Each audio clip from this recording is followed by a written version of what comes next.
Don't miss the biggest show of the summer, Kings of the West, starring Bone Thugs and Harmony,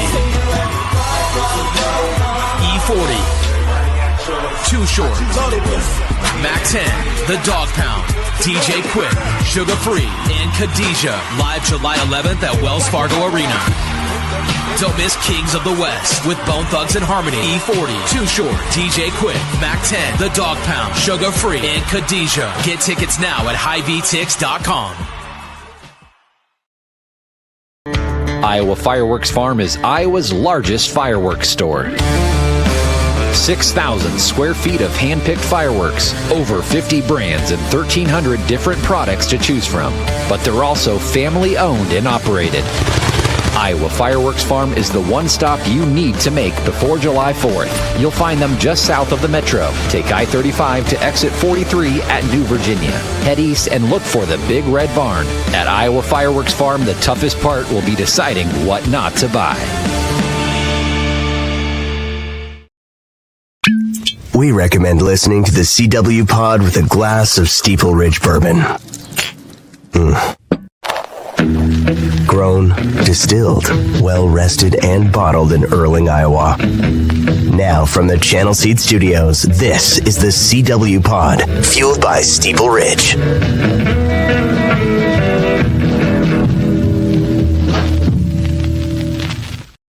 If there's ever a show that you need to drink whiskey while you watch, this is it. This is when you go and pour yourself a very stiff pour of Steeple Ridge Bourbon. Because my old pal Mackenzie from the popular show Overthinking and I are going to break down. So here's I want to do a show on this Titan submersible documentary that came out, and I'm thinking about who's the perfect person to talk about death with in this like crazy way of dying. And I was like, Mackenzie from Overthinking is the perfect person to bring on. I bring her on to the CW Pod. Hello, welcome. Hi. Thank you so much for that compliment. I love that. That's going to go on my tombstone, actually. Speaking of death, might as well, you know? It's 1:00 on a Monday, so I'm not drinking Steeple Ridge, but I wish I was. I wish I was right now. I could use a stiff pour. That sounds good. I wish I would have had some while I was watching that documentary, but I was dead sober. So we're all obsessed with this, right? Like it. Yeah. Because I asked you, like, again, specifically, this is how this went down. I was so excited to watch this because I like a lot of our viewers and listeners, I'm guessing they were just glued to the TV and Twitter when this was happening. So I actually found out, so this is coming out on Tuesday. Tomorrow is the 2-year anniversary of this. Oh, it is? Yes. Okay. Oh, yeah, it was June. Yeah, it was 2023. June. Yeah. Yes. So I think most people can like remember that 48-hour stretch and it just like captivated all of us. I was on vacation, and you try and you're supposed to be focused on your children and what's happening. I'm like, oh my God, they got 10 hours of air left. Oh my God. Yes. Right. And it's just so we're all captivated by it. I find out this doc's coming out, and I watched it like immediately, and I'm like, I need to talk to Mackenzie about this. So I wanted to make sure that you were actually interested and that you didn't just watch it because I asked you to. No, I mean, okay. I sent you can be honest. Picture. I sent you a picture last week of our watering mechanism that our family has named. Oh my God, that's why that was in my head. Titan. Yeah, and I know that's not nice at all, but it does bear a resemblance of the submersible. Doesn't it? I mean, you saw it. It looks just like it. It looks just like it. OceanGate. Yeah. Okay, so you just watched this last night. It's a wonderful Father's Day. And I watched it on Saturday night. Yeah. What was your main takeaway? My main takeaway of this documentary, Chris, was that when this whole thing was going on, the biggest thing we were all worried about was, oh my God, they controlled that submersible with a PlayStation remote. Yeah. And then watching this, they hardly even talked about the play. I mean, they showed a visual of it and then went right by it. That was the least of their concerns with this whole situation, with how bad it was. The PlayStation remote was the least of their concerns on this whole ass thing. That was my biggest takeaway. Did you see there was the one scene where the Stockton guy and they were doing like a photo shoot and he's holding the PlayStation remote like it's a trophy in there. Yes. Yes. That's another thing. You looked at all the photo shoots that he took during his whole time trying to bring this to fruition. He was more in it he was in it to become famous, and he loved getting his picture taken, and he loved to smash the champagne bottle and celebrate. And the whole thing was screwed from the very beginning. He wanted to be, it makes me sick. He wanted to be Elon Musk and Jeff Bezos and thought of is one of those tech guys. Big like swinging that. Dicks, as he called them. Yeah, his words, not yours. Yeah, his words. You're His quoting words. him. The other, like the biggest takeaway I have, we can get into more of like the macro picture. They did a really good job of dumbing down the science. Because I think all of us can be like, oh, yeah, you're really deep into the ocean. There's a ton of pressure. It could smash you. What I found so fascinating was because they've got like video and they're like, oh, we're 3,000 feet deep or, whatever. And you can hear those like clanks. Yes. What I found so fascinating was how they perfectly put it to you that it is like these carbon fibers snapping. Yes. Which was causing that. And these like there's like a fraction of these carbon fibers. And I didn't really understand what carbon fiber really was until you saw it like spinning when they were making the thing, with the machine. No. It's exactly what it sounds like. And I had no idea. I thought it was way more complex. It's exactly what it sounds like. Yeah. Yeah, that blew my mind because mine too. And it really is. It's just like this coil that, I don't know, wrapped around a million times or whatever. Yeah. And every time you could hear it, it would snap. It would snap. And there's just like this clank. Deeper and deeper and pop, pop, pop. Yeah. And then It was sickening. It was sickening. It made me physically sick. Could you imagine the anxiety of being down there and hearing those noises? No.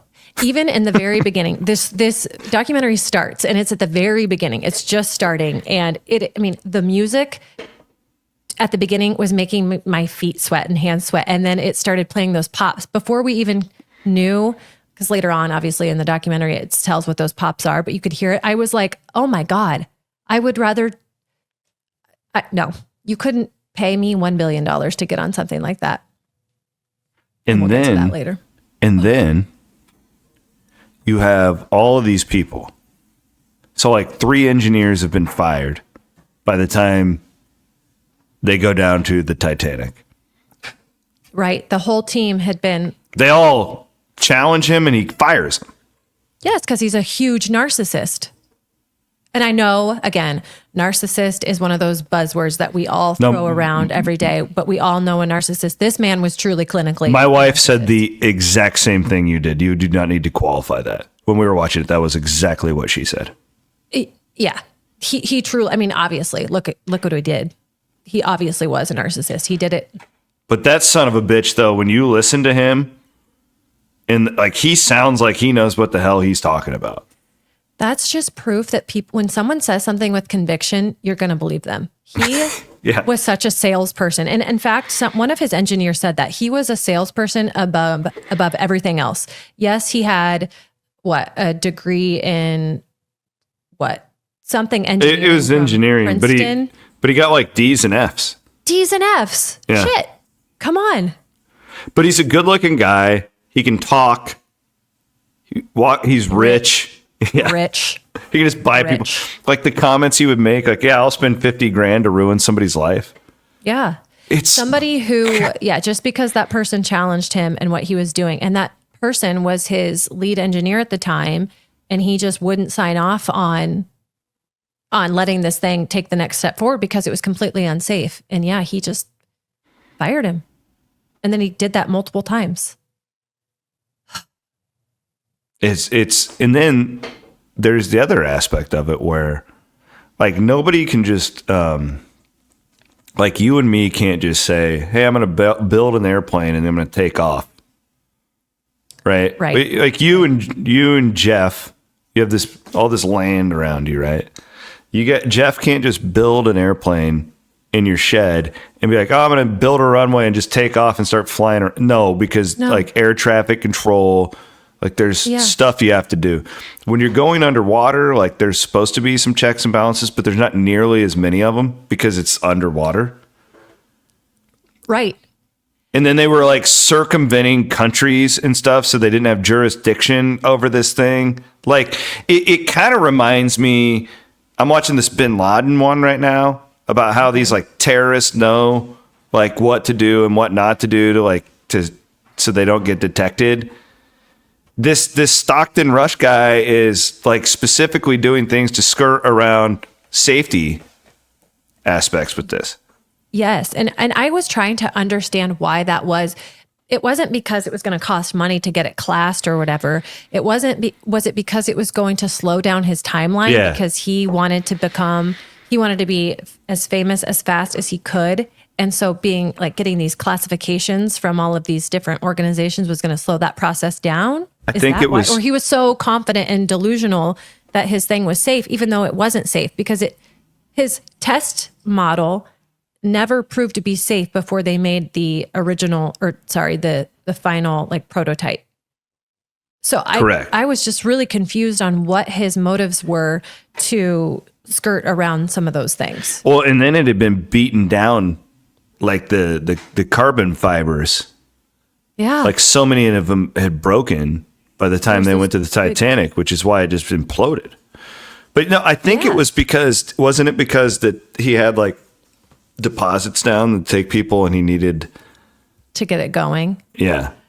So he was trying to skirt all the rules. I think you're probably right. Yeah. He was insane. I mean, just the fact that he never go ahead. Would you rather go down there by yourself or with 5 other people? Oh, I'm not going down at all. But if I had to choose, by myself. I think so too. Yeah. Because he did that by himself and it was like this big celebration when he came back. If I'm going to die in a submersible, like, I think I want to be alone. I absolutely want to be alone. I don't want that guy puking on me. Okay, tell me about you texted me last That guy's going to shit all over the place. Now tell me, what are you talking about? Is this because of the pressure? What are you talking about? Why is everyone shitting and pissing and puking? Why? What? Well, because when you're starting to panic, your body starts doing different things. Some guy's going to puke. Some you're starting to run low on oxygen. That guy's going to shit. That guy's over there pissing his pants because he's terrified. Like, if I need to piss my own pants, but like, I don't want to be there with these other people. If I start crying, although at this point, I'm crying. But at this point, I don't think anybody cares if you're crying, like, because you're all going to die anyways. I'm crying. I am crying watching them use hand tools to put the front of the submersible. Oh my God. I'm already crying. Like, I'm sorry. Jeff was watching it with me last night. He's like, oh, I have that tool that they are putting the front of that thing on in my garage. I'm like, okay, so I'm so done. Got that, I'm not got doing that this. at Menards. Literally got that at Menards, 11% rebate. We're good. I'm not doing that. I'm absolutely not doing that. No. I remember a time we went down to the Arch. We went down to St. Louis. We went to the Arch. And have you ever been up in the Arch? No. Oh, I've seen it. Okay, like I've been down at the base, but I've never gone up there. No. It's a little pod. You get into this little elevator pod, but it's I've tiny. been up there. Yeah. It's, okay. It's terrible. Like, if you're claustrophobic, it is not for you. See, and I am. I'm incredibly claustrophobic. We were on a family vacation. My dad is claustrophobic, famously, and he is claustrophobic. And we get in there, and he's like, nope, I got to get out. Well, they came and they shut the door, and I just watched him. And I mean, he's the biggest, bravest guy I know. He was not having it, but it's tiny. You have to like lean forward and you're going up, and it kind of like stair steps up. This elevator does, but you're in the pod. My chest is getting tight. When I tell you last night, I had to keep checking my watch because my heart rate was raising. It was like the guy who was in that hearing. Yeah. And his shit kept beeping. Yes. And I'm sorry, he tried to make a little joke in front of all those very serious people and no one even cracked a smile at all. Talk about a tough crowd. That would have been rough. Brutal. You're really stressed. You just want to make a tiny little joke and no one even smiles. And that guy's got all sorts of like personal demons probably at this point because he ultimately had done the right thing, but he still represented this horrible company that was. Yeah. He took it past a couple of the. Are we even making sense? Like, I feel like I am all over the place. Are we even making sense? No, well, I think the majority of the people who are listening to this or watching this are probably either they have watched it by now or they've stopped and they're going to go watch it and then they'll come back and listen. So this is for people who have watched it. The the other part to me that was so fascinating about this is this whole like idea that he had that we're going to have like cities underwater. That just sounds really like a bad idea. It sounds like a horrible idea. And the thing about that is we have all worked for somebody like this guy. I have. Have you? Yes. Oh, yeah. Especially in our line of work. I'm thinking to myself, I know this guy. I know a guy who thinks that we're going to have underwater cities and he is dead ass serious and he believes it and he expects us to all believe it. And we're all just going, no, I don't really think that sounds like a good idea. But yeah, he was going to do it or die trying. And this guy did that. It's kind of like Musk and Mars though. Like that seems like a really bad idea, but he views it. If you've watched him and listened to him and read about him, he's like, well, we have to do it because we're going to ruin our planet. So we got to figure out like a place to. So I wonder, nuclear war, because it's going to happen. Could you survive on the floor of the ocean in a nuclear war? No. Yeah, But this got even deeper, darker than I thought it was going to. Because I thought that, we were just going to talk about the documentary, and here we are. Well, I'd rather get back to the documentary. You know how much talking about the nuclear war. So have you been paying attention to Israel and Iran? Of course I have. Okay, just making sure. I don't like it. First time we met, I told you start to watch for these things. Yeah, and I have been. I know it sucks.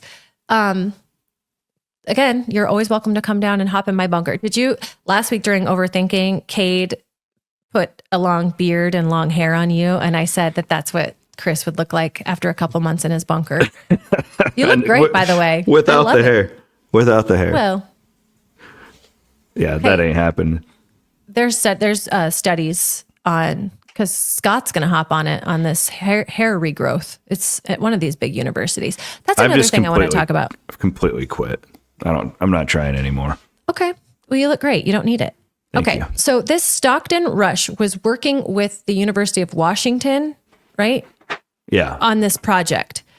Now, is that just because he had all this money that he was able to leverage this university that works on ocean projects? Or why was this man working so close with the university? Can you just get to the point where you have so much money that you can pay a university to work on one of your projects for you? Or how did that work? And why did he continue with the project for so long? Just because of money? When you have that much money, you can essentially do whatever you want.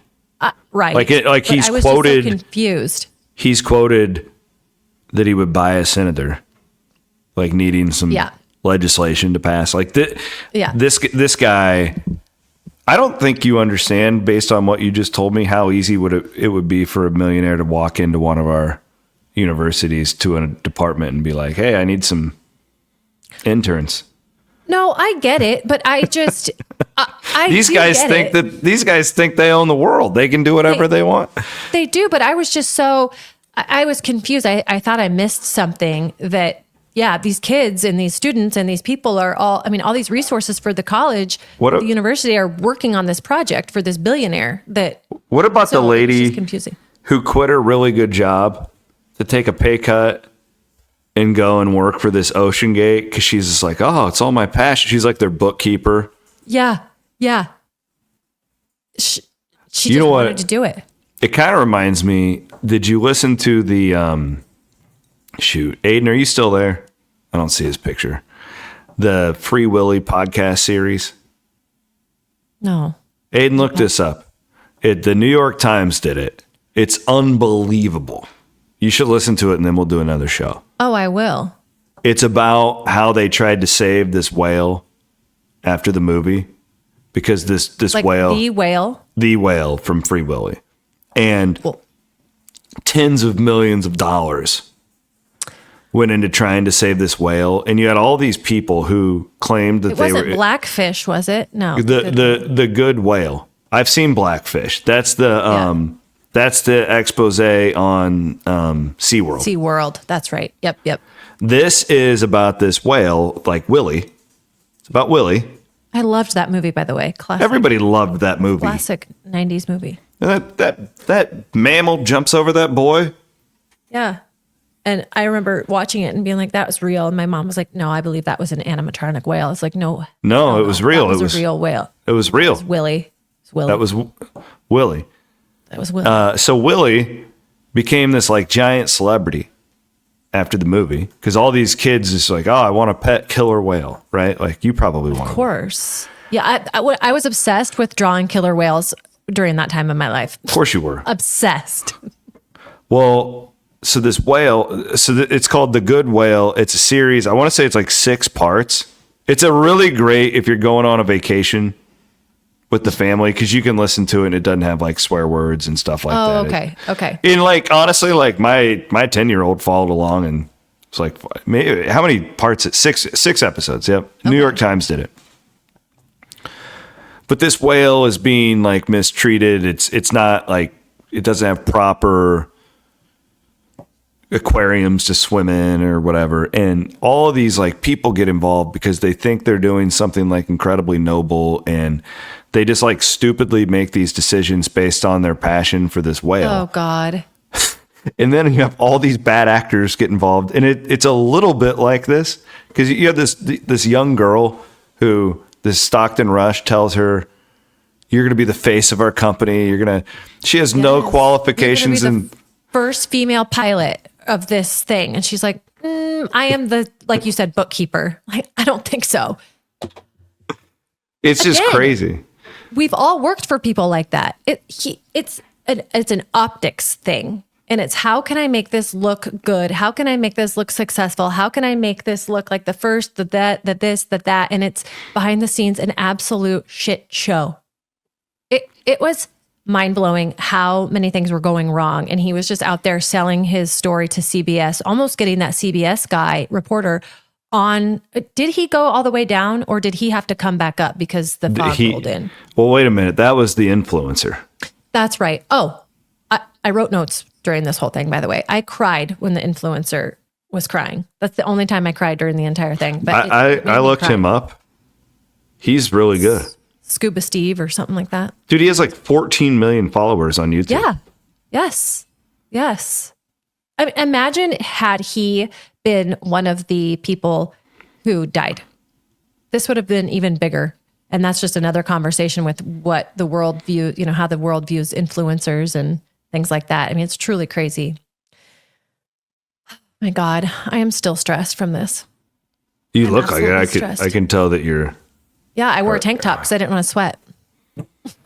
So, anyways, I just like, what would it take you to get in one of these things? Not necessarily, but like, so like it, I do think that these other companies though, like it's pretty safe. I don't trust, I honestly don't trust anything that is man-made that like requires screws and bolts and things like that. Like back to the beginning when you were talking about that the whole health acoustic monitoring system where they put all of these little microphones all throughout the hole because to record the pops of the carbon fiber snapping. Okay. Now that I know that and how they couldn't get it to 4,000 PSI without it exploding But even at 3,000 PSI, it was pop, pop, pop, pop, pop. And he kept going deeper and deeper and deeper, knowing that those pops and he's just like failure. But he didn't believe that even after the experts told him that. No. He's just like, no, everything that goes this deep, there's going to be pops. There's going to be sounds. And the thing is, he said that thing was in place because it would make you aware that, something bad was about to happen. Even if you're hearing those pop, pop, pop, pop, pops at 3,000 PSI and you turn it back around and try to head towards the surface, you're still at such a high risk of this thing just completely imploding or exploding or doing whatever. What about when they went to the other boat and he got them stuck underneath the train, underneath the shipwreck? Yes. And that is basically, he said, so his lead engineer at that time, he didn't want him to go with him. That engineer was like, I'm going with you. He was being a big swinging dick. He just wanted to go down there and show off and lead these people down there. And had that other guy not gone, they would have died. Would have never happened. They would have died. And then he got fired. Then he got fired shortly after that because he filed that report on the whole health of the ship. And he said, I have issues here, here, here, and here. And he got pissed at him for reporting the truth and trying to keep them all safe. He's like, I don't even want you to die, Stockton. I don't want you to die. And he just would not accept criticism in any shape or form. I'm trying to think of all the different stories in the last, let's say 10 years where the media landscape is similar to what it is today. Actually, let's go 7 or 8 years. This might have been the most compelling story I've ever followed. Because you can be like, well, if you go big picture, 9/11 was that, but it wasn't in this age. Non-sport stuff, I'm not you can't count the Super Bowl. That's not an ongoing story. We've had little, or not little, but we've had wars. But look at how our attention span works. So over the weekend, Israel and Iran are bombing each other, but then CNN will still go and do a thing on the hot dog contest. It's coming up. I obviously made that up, but our attention spans, we can't just we all should really be paying attention to Russia, Ukraine still, but we don't. We're just tired of it. It's not that big of a deal anymore. This thing we were obsessed with. I wonder what CNN and Fox News TV ratings were for the 2 days that this was going on. They had to have been their highest ratings ever. I mean, it showed last night, and I don't remember this, but they had a ticker of how much oxygen was left at the bottom of all of these, which made me sick. But I think the reason why, there's a lot of reasons why people were so obsessed with it. One, there was a little bit of hope that these people were still alive. I guess not really. I think to the experts, they knew that there was no hope, but to the normal person like me, I was hoping for a miracle.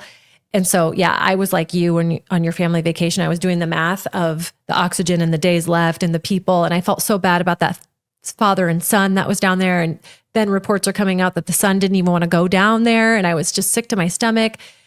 And then there was reports that there was clanging sounds. I mean, they were giving us little bits of hope along the way. Yeah, I remember the clanging sounds because those got on Twitter.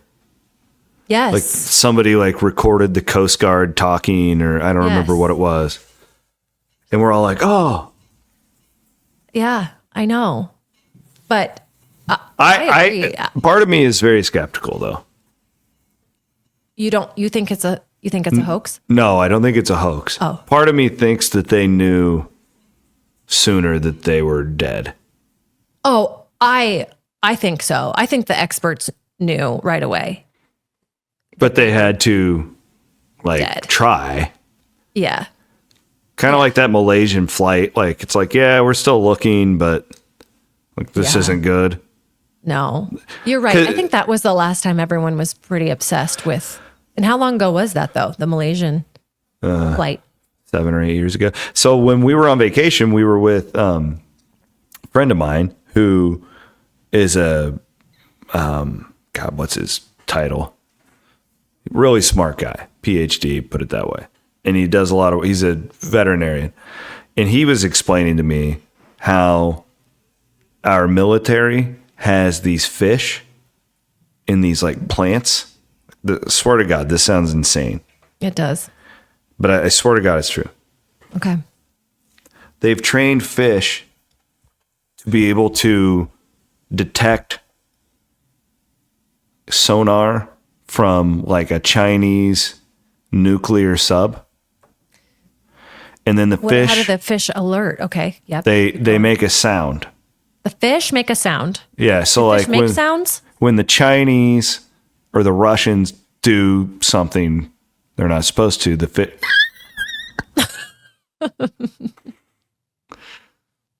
No, I'm serious. Okay. What? Okay. I'll have to get him on the show and talk about it. Please do. No, I'm dead serious. He knows all this. I am dead serious too. I need you to know this. I am laughing and because my little tiny brain doesn't comprehend a lot of things. Yeah. Your mic's not even picking it up. You're doing really good fish sound.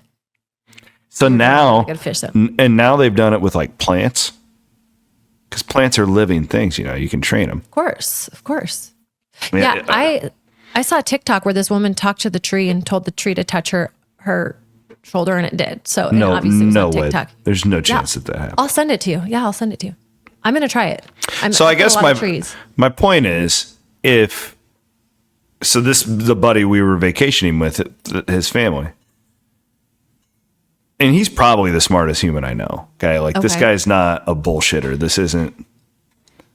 It's just not. He's basically like insanely skeptical this whole time, and he's just like, "There's no way they're alive." Yeah, and we're all kind of like, "Well, what about the banging?" And he's like, and he was explaining these fish. He's like, "It's not nearly as remote down there as they want to make you think. Like the bottom of the ocean is not as remote." Okay, it's remote in the sense that it's like hard for humans to get to, but it's still being monitored. Like it would have to be. I hope that it is. My God, I mean, if we get nuked, it's coming from a submarine, probably. Chances are. Good. That's fun. I love that. Like look it up, Mackenzie. No, I'm not going to look it up. Quit burying your head in the goddamn sand. I know. Quit burying your head in the goddamn sand. These Chinese and Russian subs have constantly moving around the globe. Okay. They're constantly moving because it's like, well, they fucked up now. They're right over by Cuba is what they've been jacking around with lately. My whole point is if they knew the vicinity of where this thing was. Okay. Right. They knew they were going to the Titanic, and I know, it could have drifted off, and I understand all that. And it's really far down there. I get it. It's not like the Malaysian flight where it goes off the radar and then it's just gone and you have to search all these different areas, right? You didn't even know, right? If that thing, exactly where it was. All I'm saying is I think that they knew earlier on that thing exploded, but they couldn't physically prove it to tell the Americans. That's all I'm saying. I think that they had to put on a show. And they truly were trying and praying for a miracle, but I think they all knew they were dead, and I think that they all knew that the thing had exploded. Yeah, I believe you. And how many of the media outlets? The media outlets didn't care. I mean, the media outlets, I think. No, they wanted it to keep going. Yeah, I think a lot of them are smart enough that they knew that this, but I'm sure, I guess what I'm saying, I don't necessarily even think like the authorities that are doing a press conference and be like, well, they would have 40 hours of oxygen left right now. I don't think that guy was lying to us. No, is not what I don't think either. He was told what they actually knew. Of course not. No, I am on the same page as you. I'm on the same page as you. Wow, I'm not like the crazy conspiracy theorist for once. No, of course. And especially the people. Okay, so the people at OceanGate, first and foremost, they all knew exactly what happened immediately. They knew immediately what happened. They knew that it was. Oh, yeah. Yeah, absolutely. So, I mean, it would just take one conversation from whoever, the Coast Guard or whoever with them to understand that this is what happened. I mean, it would have taken not long for them to have figured out what happened. So, but I agree, getting up there and giving that press conference, I mean, I think a lot of it is their responsibility to keep everybody, give them hope. I don't know. I think that they were, I don't know, that the fish, it all comes back to the fish, and it all comes back to that remote control, the PlayStation controller. And how do they charge it? Is this like, did they plug it into a PlayStation in the thing? Well, did you see those shitty ass monitors in there? Those monitors are something you could buy on Amazon. He was stressing me out so much when he was like, and then here's the monitor, and then we have 2 monitors, but he really only looks at this one. I'm like, that is an Amazon monitor. That is a PlayStation controller. The technology wasn't there. I mean, it looked nice when they brought when they put the fiberglass on the outside of the Ocean and the Titan. It looked nice, but even when that YouTuber saw the fiberglass pulled up and he saw the inside of what it looked like, he was like, "Oh, it's kind of like the thing in it." It was not. Yeah. What about when they had all the like team members? They couldn't call them like guests. Yes, the mission helpers, mission specialists, something like that. Mission specialist. And they did it to get around some sort of a law. Yeah.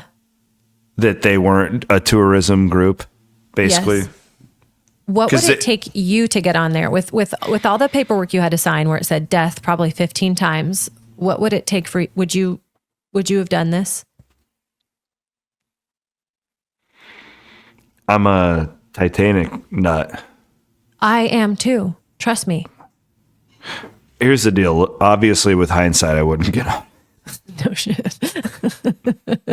Good point. I do think I would have had the internal conversation. Like, I'm being honest with you, I would not have just been like, absolutely not. I would have done all the research and stuff, and then probably. Yeah, I'm just saying, like, I think that guy could have manipulated me.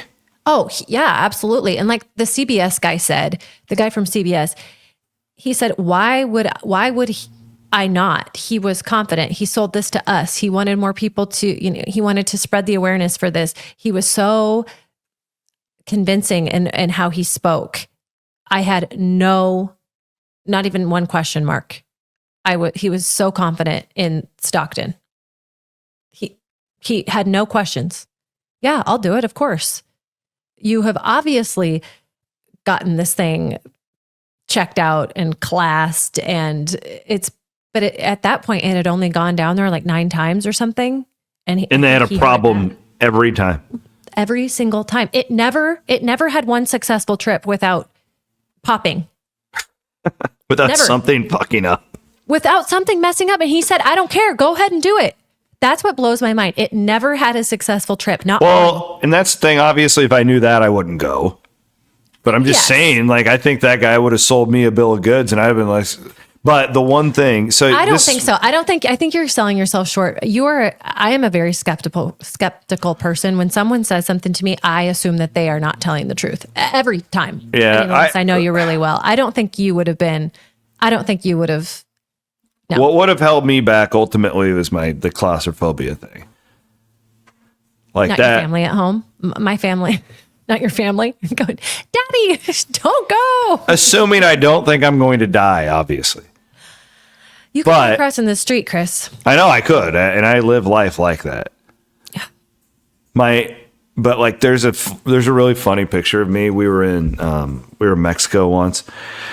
You ever go on like those excursions? We're like, oh, let's go swim in the forest, or we're gonna go zip line. And those things are really probably pretty dangerous. Like, you're probably signing your fucking life away on those things and don't even know it. Well, there's this one image that was taken of me. We're snorkeling in this like the cave, and everybody's like, there's like these underwater cameras, and it's one of those deals where they try and make you buy it after the fact. They're like, oh, look at these pictures of your group, and and it's our group, and everybody's like smiling, and they're looking at all the like beautiful underwater, and my eyes are like Next time you see my wife, ask her about that. She thinks it's the funniest thing to this day. I would love to see the picture. Like, so when we're watching that thing on Saturday night and that thing submerges for the first time, Ashley's like, "This is your nightmare," and I was like, "Yeah." So it is my nightmare. That's likely what would have kept me out of it.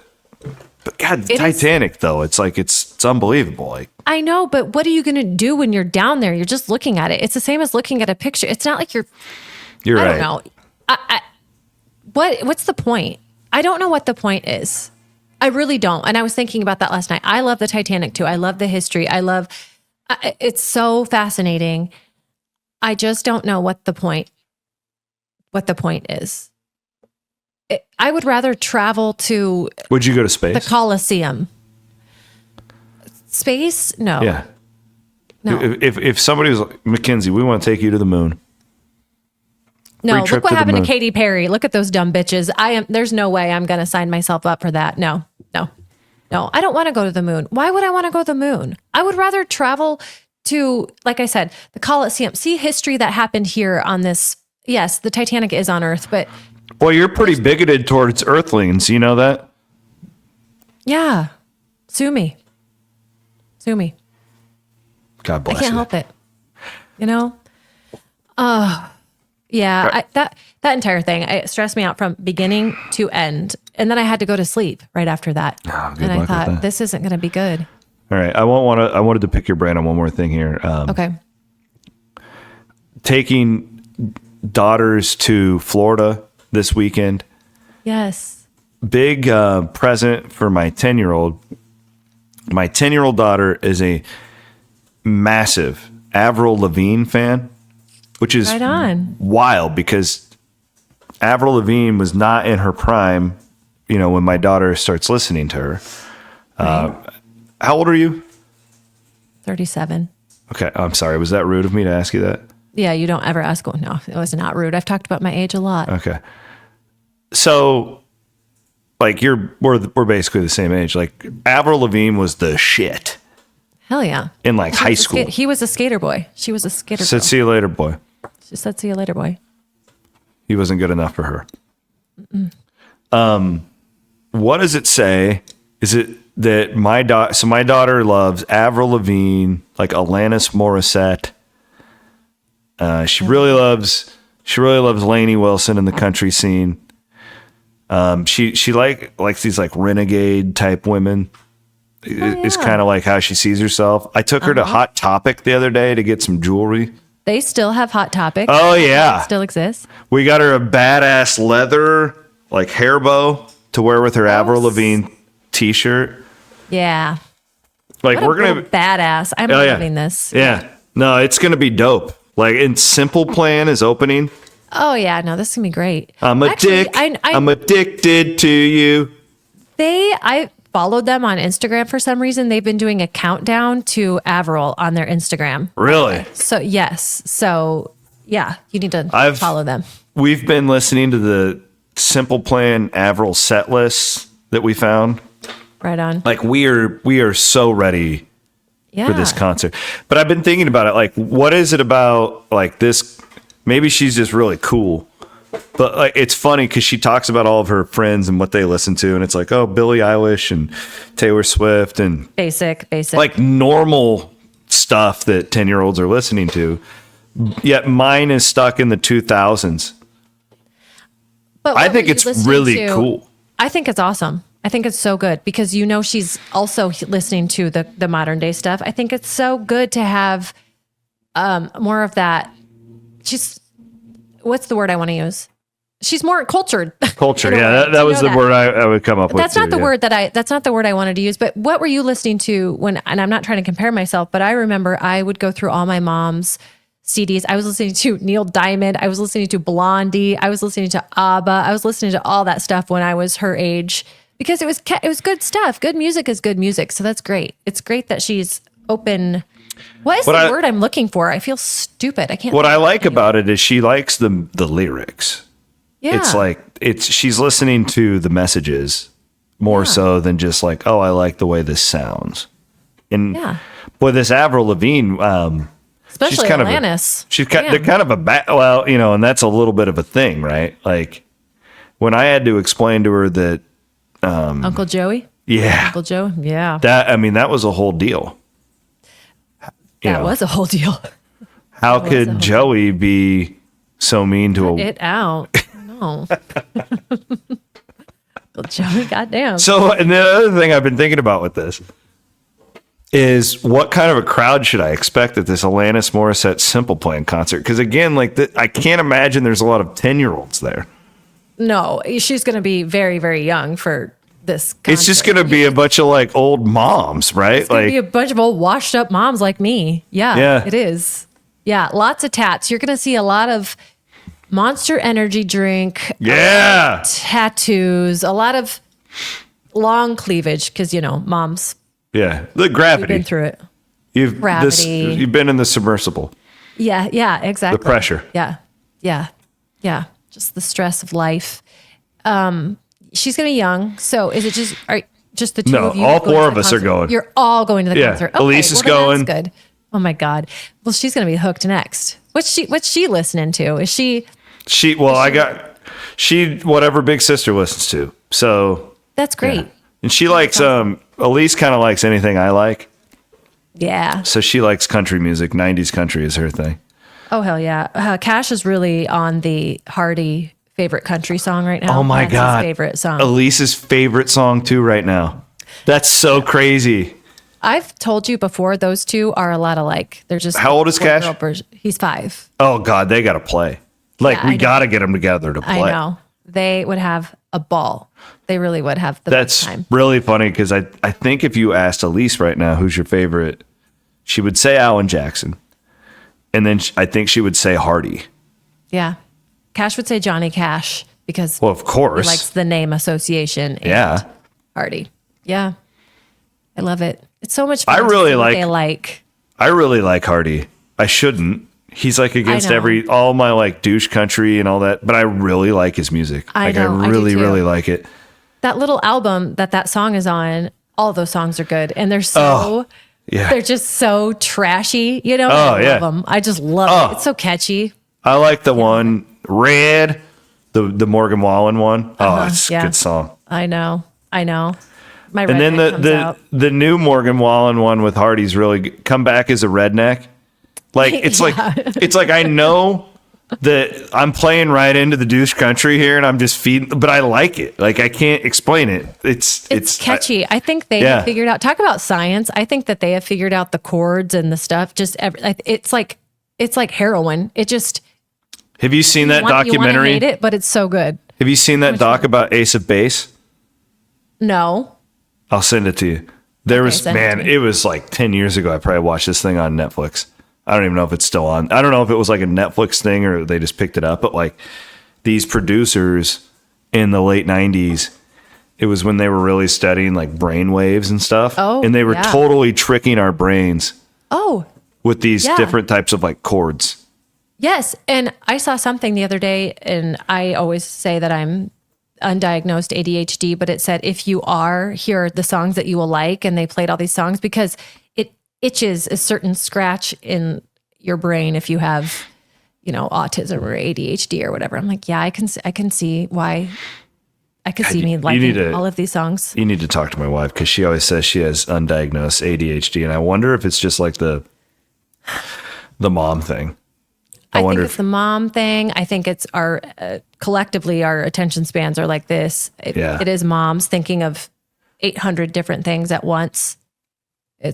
But you guys have got to watch it though, because like when your brains are like that, and then when you bark them all at the same time, your husband automatically thinks you're being critical of him. Oh, trust me. And you're not. No, I'm not trying to be. But that's how we take it. Oh, absolutely. I understand. Like my brain will be so full, and then I will walk past a pile of clothes on the ground, and that is just the straw that breaks the camel's back, and I'm just like, God damn it, nobody picks up in this fucking house except for me. And then Jeff's like, oh, pick it up. I'm like, I'm not even talking necessarily about you. I've walked past this pile of clothes for the last day too, but it just like comes out. And I've made the mistake and I shouldn't say this, and I don't even mean it the way it sounds, because like we all like just will say dumb things, right? And then you take it back, and I'll respond like when she does that, I'll be like, oh, you want everything about being a mom except the hard stuff, or right? Oh shit! Right, and it's a terrible thing to say. Like all the stuff you always bitch about is what has to do with the kids. Do you not love them? Oh, you know, and like it's just like, but hey, you just took a shot at me. Now I need to take a shot at you. And like if you read like about it's the last thing you should do. It's the last thing you should do. I know, but it's so easy. And when I think we talked about this too. When we did, because I think it was right around Valentine's Day. When you're married, obviously you love your partner, but when you're married and you have kids, they're not your like hot wife anymore. They are just your right arm or your left arm. So when one of them is not doing something, you're just pissed. You're not thinking of being sensitive to their. That's what I always say. We all, not we all, but some of us need real problems sometimes to remind us of the minor problems and how irrelevant they actually are. Yeah, no, that's a great point. That is a great point. Real problem, getting in the Titan submersible. Huge problem. Massive problem. I wouldn't have had to worry about that problem. I'm just going to tell you right now. Well, thanks for doing this. This was good. I could not wait. I had to talk about this with somebody because I had to. We could have had a part 2 because I could still talk more about it. I know. I haven't seen the show. Asking me. I haven't seen Overthinking from yesterday yet. Did you guys touch this?